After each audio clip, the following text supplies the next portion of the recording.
Les amis, on se retrouve pour une nouvelle vidéo où nous allons récupérer l'étude ponctuelle atteindre la couche d'ozone qui nous donne une rencontre avec de la méga énergie, méga Rayquaza tout simplement et un Rayquaza. Donc on récupère les 20 Pokéballs, les 3 Frambidorés, les 400 énergies pour méga Rayquaza et on récupère un Rayquaza qui n'est pas noir. Il est 1626. Je ne sais pas ce que c'est un 100%, mais je dirais que 1626 doit pas être si mauvais. Ok. On va le hyperbole et le frambidoré, ça devrait bien se passer. Ok, hop, excellent. Lancé. 1, 2 et 3. Il s'est capturé. Voilà. On va aller récupérer la météorite. On ira check les IV juste après. Hop, on récupère la météorite, la poussière et l'XP. Et on va aller checker les IV de ce Rayquaza tout simplement. Il est 91%. C'est pas si pire.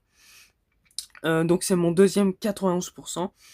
Donc on peut le voir que la météorite lui sert à apprendre l'attaque Draco Ascension, puisque sans l'attaque Draco Ascension, il ne peut pas méga évoluer.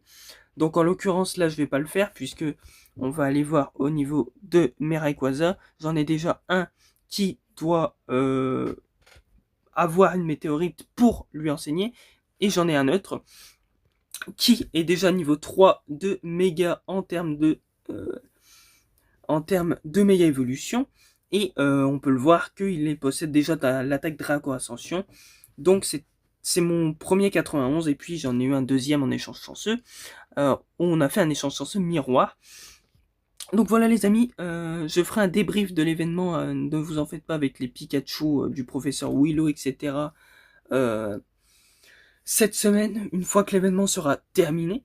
En tout cas, si cette vidéo vous aura plu, je vous invite à vous abonner, si ce n'est pas déjà fait bien évidemment, à mettre la notif, à mettre pardon la petite cloche pour ne pas manquer les notifications de mes vidéos. Et puis bien sûr un petit commentaire, un petit pouce bleu si ça fait toujours plaisir. Et puis on se retrouve très bientôt pour la suite. Allez, salut!